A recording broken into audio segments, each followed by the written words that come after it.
All right, hey guys. Today we're going to be looking at creatine, its use cases, and its supplementation. I'm Zach Droll, and hopefully by the end of this, we've learned a little bit of something new and can go and apply that to our fitness journey. So, first off, let's look at what is creatine. Ultimately, creatine is going to be a phosphagen that's primarily found in red meats and seafood. It's going to be stored in skeletal muscle and a little bit in the brain, but a large amount in skeletal muscle, and its main job is going to be to donate a phosphate that it collects to ADP, specifically making ATP. So ATP is the body's energy source. Once ATP, or adenosine triphosphate, three phosphates, is used for energy, it becomes adenosine diphosphate. It essentially uses that phosphate group in the chemical reaction. Adenosine diphosphate is not very useful to us. What creatine does, or creatine phosphate after it gets in your system, is it actually donates a phosphate group to ADP, allowing you to make ATP, so you have more of that resource to be able to actually carry out your exercise or whatever thing you're trying to do, essentially. Creatine also helps with cellular energy production and is likely an antioxidant at the cellular level, and it's ultimately going to be useful in muscular, neuromuscular, and cellular levels. So it has a lot of benefits all around, and we're going to kind of dive into those a little bit, as well as supplementation protocol, safety profile, the full top to bottom on creatine.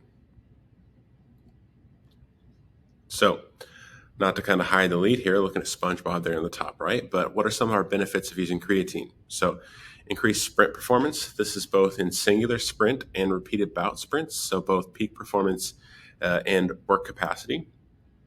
Increased work output during resistance training, so more reps, more weights, more sets. Increased muscle and strength adaptations. This is likely largely because of the previous point that we mentioned. Improved glycogen synthesis, so that's going to help with recovery. Improved anaerobic threshold, so your ability to actually do things without oxygen at the highest level. So think like 10-yard sprints, 40-yard sprints, weightlifting, anything really under that minute, 30 seconds or 30 seconds to a minute mark is going to be benefited from this. Possible improvements to aerobic capacity that we're not quite sure. We know that creatine helps with mitochondrial function, but we're lacking the human data to essentially say definitively it helps with aerobic capacity in this.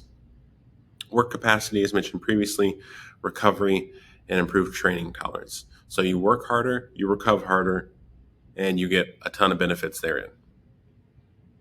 And hopefully you look a little bit different than SpongeBob here, at least in terms of size. In terms of happiness, I'm all for it. So there's a lot of misconceptions around creatine and its safety. So hopefully we can just kind of put most of those to bed here. Creatine is one of the most widely studied sports supplements of all time. This goes back over 20 years at this point, and there's over thousands of studies looking at this. It's well supported to be safe in adults. It's well supported to be safe in youth athletes as well. It's not only safe, but it likely has some therapeutic and medical benefits on top of performance benefits.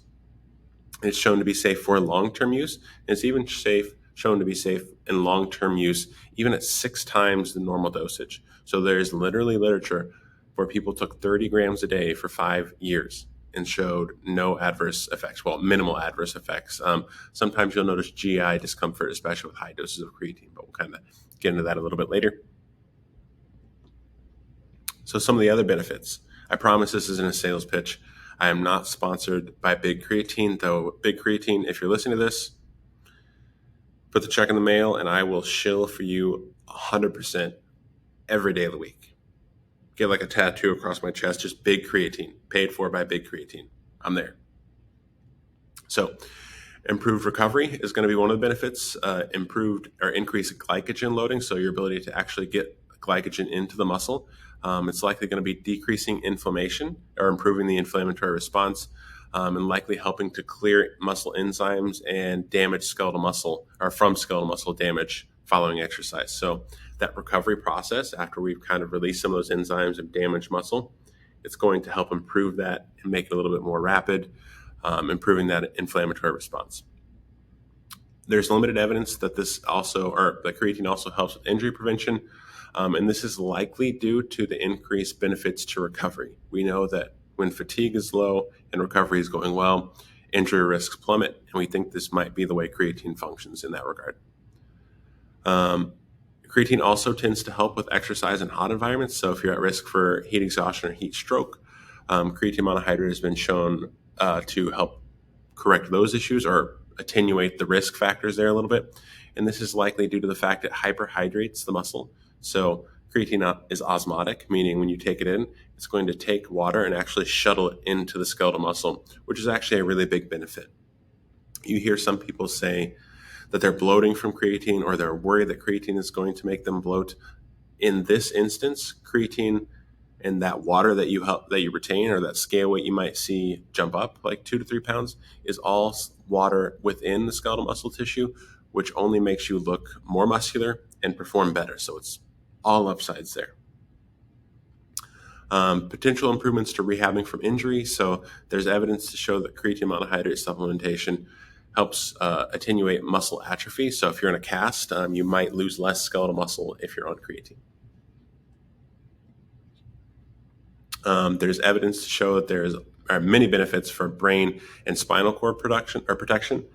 So creatine has benefits potentially helping you from traumatic brain injury. So there's evidence specifically looking at concussions, both decreasing the damage received from a concussion and improving the rate at which you recover from a concussion, as well as there's limited therapeutic evidence to show that creatine can help with neurodegenerative diseases, though some of that research is mixed and it depends on the neurodegenerative disease.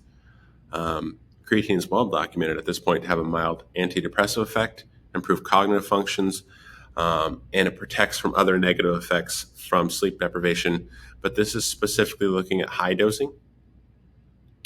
Creatine also helps promote healthy aging on top of the many fitness benefits that it has, which also promotes healthy aging. It can also help improve bone health, potentially, though there's mixed evidence on this, slowing the growth of tumors in certain types of cancers. And it ultimately serves as an antioxidant, which, as we know, cellular health is one of the foundational aspects of healthy aging. And we have some amount of data to show that creatine is helpful for fetal growth and development, even after the baby is born, and potentially helps if there is any ischemic events either in pregnancy or in childbirth. So I know that sounded a lot like a sales pitch, but that's because there's literally pages on pages on pages of positive benefits for creatine. It seems like every 2 years they come out with a new study that shows, hey, there's another small benefit of creatine. So next, let's look at how to take it, because you're obviously sold from that previous slide or the previous slides. And there's two options. In my opinion, less preferred option is going to be the loading method, which is where you take about 0.3 grams per kilogram of body weight for a week, and then you follow that with 5 grams daily. This will get you saturated with creatine in the muscles slightly quicker, though it's not a ton quicker, but it comes with an annoyance of taking those huge doses kind of sucks. But then also, this is where you'll experience GI discomfort if you were going to experience GI discomfort. The non-loading method, which is my current recommendation, is just going to be start taking 5 grams a day. You notice that your muscles become saturated a little bit slower, but this comes with it a lot less annoyance for taking megadoses of creatine and much less GI issues if you were going to get GI issues. So dosing. General dosing is going to be about 3 to 5 grams per day, every day.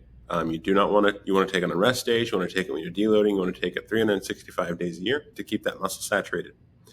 If you do miss, it's not the end of the world, but sticking with it every day is likely going to be much better for you.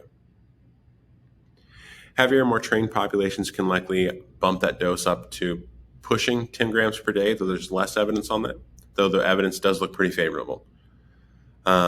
If you're looking for the medical and brain health effects of creatine, you likely are going to need higher doses, though we currently need a little bit more research on that.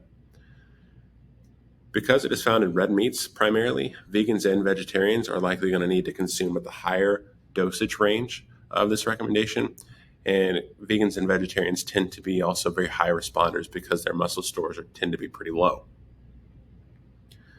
In terms of types of creatine monohydrate is going to be the type of creatine that you're going to want to take. It's the most studied, it's dirt cheap, and other forms of creatine are either 4 times the price or don't have nearly as much evidence backing them up.